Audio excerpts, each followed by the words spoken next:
Čaute, volám sa Slavo, pracujem v spoločnosti Quecomp a dnes by som vám veľmi rád predstavil bezdrôtový router od Asusu. Jedná sa o taký základný model, cenovo naozaj veľmi dostupný, stojí cirka 21 €. Ako som už v minulej recenzii o ePlay zariadenia od Asusu spomínal, tak Asus sa vydáva cestou zjednocujúceho dizajnu, takže takmer všetky ich výrobky na nejaké sieťové použitie majú taký zjednotený kryštálový dizajn, dá sa povedať. Tento router nie je výnimkou.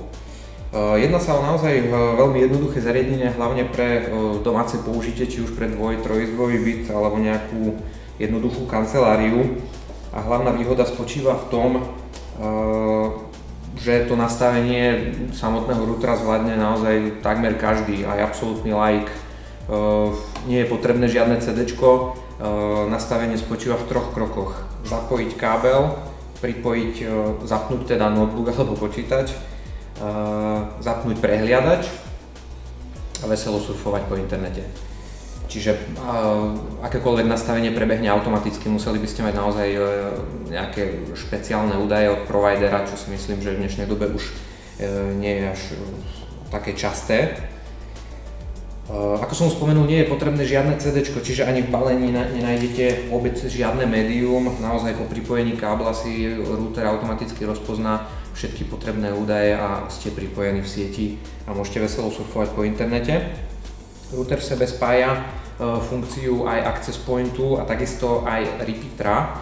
Je to veľmi užitočná funkcia hlavne pre obyvateľov rodinných domov, kde napríklad na druhom poschodí, ak už nemáte signál, tak si pripojíte tento router, ktorý už existujúci Wi-Fi signál príjme, zosilní a pošle ďalej.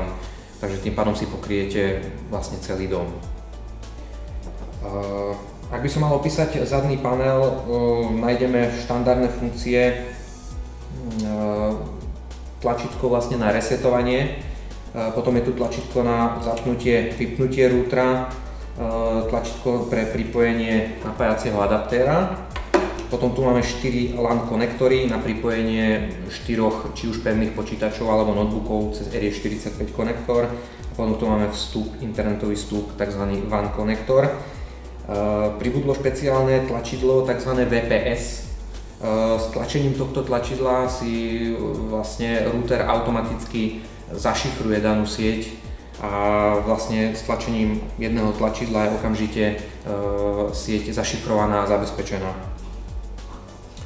Čo sa týka softvéru, tak Asus vsadil naozaj na to, aby nastavenie bolo čo najjednoduchšie. Pribudla jedna utilitka, volá sa Dr. Surf. Je to vlastne softvér, ktorý v reálnom čase sleduje stav siete a v prípade nejakých problémov sa snaží daný problém v sieti odstrániť. Nechýba samozrejme aj firewall a rôzne možnosti zahesľovania a kryptovania. Takým najobľúbenejším je VPA2, ktorá sa v súčasnej dobe používa asi najčastejšie. Router podporuje funkciu multicast. Je to užitočná informácia a veľmi užitočná funkcia hlavne pre užívateľov, ktorí sledujú internetovú televíziu, tzv. IPTV, pretože len pomocou tejto funkcie viete IPTV sledovať v tej najvyššej kvalite. Ako som v úvode recenzie povedal, hlavná výhoda tohto zariadenia je v jednoduchosti jeho nastavenia. Spočíva vlastne v 3 krokoch. Najprv si pripojiť kábel k routeru, zapnúť prehliadač,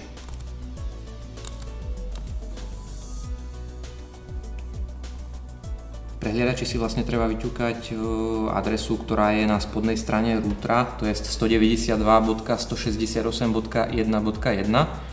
Prednastavené sú hodnoty, čo sa týka užívateľského mena, tak je zvolená hodnota admin, takisto aj heslo je admin. Automaticky sa vám vlastne otvorí takéto nastavenie a router sa automaticky nastaví. Tuto si viete zvoliť aj jazyk, prioritne je nastavená angličtina. Dá sa zvoliť samozrejme český jazyk, ktorému asi takmer každý z nás rozumie. Takže si zvolíme češtinu.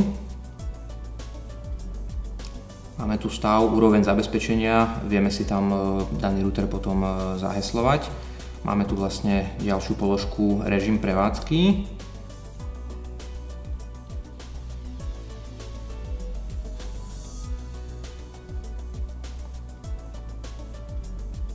Kde si vieme zvoliť, či má router pracovať ako router, ako spomínaný repeater alebo access point.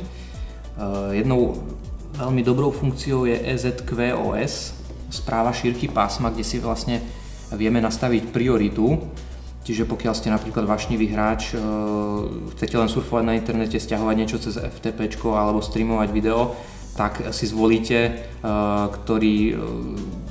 kliknete si vlastne na niektorú z týchto ikoniek a daná aplikácia bude preferovaná, aby ste vlastne nezahltili celé pásmo. Toto je také vlastne základné nastavenie pre tých, ktorí by chceli pokročilé nastavenia, čo sa týka šifrovania a podobných záležitostí, tak je tu záložka pokročilé nastavenia, kde si viete už potom nastavovať či už LANku, WANku, nastavovať firewall, rôzne možnosti zabezpečenia. Spoločnosť Asus si pri sieťových výrobkoch naozaj verí. Pri tomto modeli poskytuje záruku 3 roky. Čo sa týka servisu, tak ten je naozaj promptný v prípade akýchkoľvek problémov, sa zariadenie neopravuje, ale mení sa kus za kus. Tak by som mal teda zhodnotiť dané zariadenia, hlavne klady, tak hlavným kladom je cena, jednoduchosť inštalácie, kde nepotrebujete žiadne CD, žiadne inštalačné médium a hlavne potom 3 roky záruka.